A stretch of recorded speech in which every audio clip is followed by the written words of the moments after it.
अभिवादन स्वीकार कीजिए ब्रजेश मिश्रा का और आप देखना शुरू कर चुके हैं द डिबेट। बहनों भाइयों, भाई बहन की जोड़ी लोकसभा में आ गई है।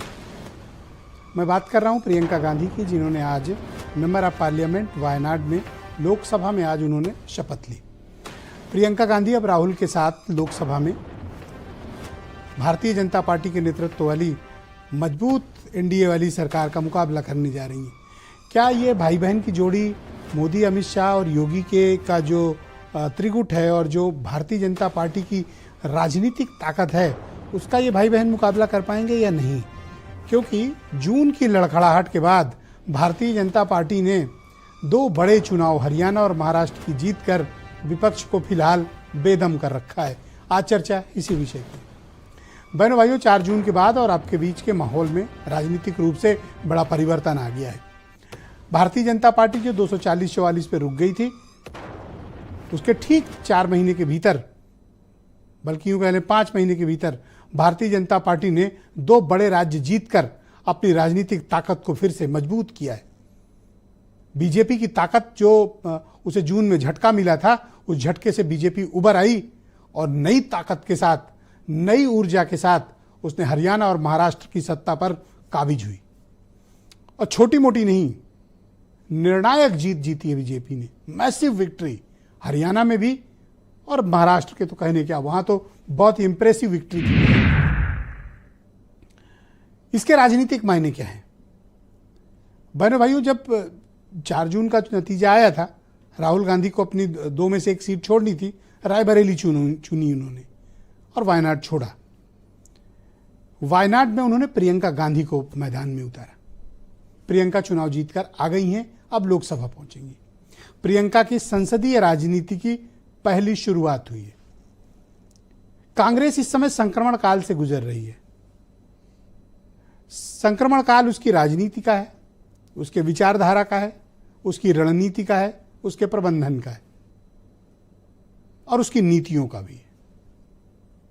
इस संक्रमण काल के दौरान जब भारतीय जनता पार्टी बेहद ताकतवर हो गई है, तो क्या ये भाई बहन की जोड़ी लोकसभा में कुछ करिश्मा कर पाएंगे? ये मोदी अमित शाह का मुकाबला कर पाएंगे? ये मोदी योगी का सामना कर पाएंगे? क्या कांग्रेस में अभी भी वो राजनीतिक कुव्वत है कि वो बीजेपी का मुकाबला कर सके? अब गांधी परिवार पूरा ऑल आउट है। ऑल आउट मतलब सब सदन के भीतर है। भाई बहन लोकसभा में है और सोनिया गांधी जी राज्यसभा के भीतर है। अब उनके पास जितने भी सेनापति थे, सब युद्ध के मैदान में हैं और सब बीजेपी से मुकाबला करने के लिए। गांधी परिवार की पूरी लीडरशिप आ गई है बीजेपी के सामने।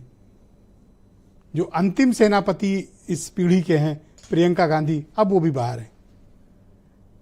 ये जो राजनीतिक विचार कांग्रेस के हैं और जो उसका रणनीति प्रबंधन है, क्या वो बीजेपी से मुकाबला करने के लिए पर्याप्त है?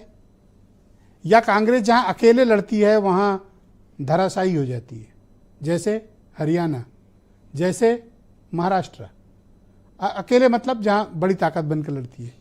गठबंधन में भी लड़े तो झारखंड देखिए, हेमंत सोरेन जीत कर आए। हालांकि गठबंधन महाराष्ट्र में भी था, लेकिन कई जगह बड़े बेमन के गठबंधन होते हैं और एक परसेप्शन बनता जा रहा है कि कांग्रेस जहां सीधे मुकाबले में बीजेपी की होती है वहां हार जाती है। तो क्या ये भाई बहन की जोड़ी रिवाइव कर पाएगी कांग्रेस को? और बीजेपी के अब तक राहुल गांधी से निपटने के लिए उनके पास पर्याप्त फार्मूले हैं, लोग भी हैं। अब प्रियंका गांधी सामने है, महिला है, और प्रियंका की राजनीतिक दूरदर्शिता है वो एक डिफरेंट लेवल पे है। तो बीजेपी के पास अब प्रियंका को से राजनीतिक रूप से निपटने के लिए ये क्या करने वाली है ये पार्टी? और उधर मैंने जैसे प्रारंभिक सवाल उठाया, क्या ये भाई बहन की जोड़ी मुकाबला दे पाएगी? बहुत रेलिवेंट प्रश्न है।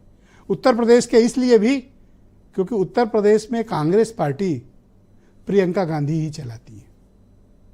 यहां सीटों का बंटवारा हो या पदाधिकारी तय करने हो या कांग्रेस को चलाना हो, प्रियंका ही तय करती है।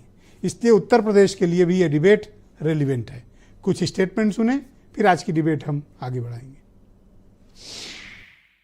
राहुल गांधी जी, श्रीमती प्रियंका गांधी जी और इंडिया गठबंधन के सारे नेता जिसमें अखिलेश यादव जी हैं, मल्लिकार्जुन खड़गे साहब हैं, MK स्टालिन साहब हैं, ठाकरे साहब हैं, शरद पवार साहब हैं, तेजस्वी जी हैं, हेमंत जी हैं, सभी लोग मिलकर के भारतीय जनता पार्टी को रोकने में कामयाब भी हैं। श्री राहुल गांधी जी, श्रीमती प्रियंका गांधी जी संकट के समय में देश को आगे ले जाने में कामयाब होंगे। राहुल गांधी के नेतृत्व में कांग्रेस लगातार हार रही है।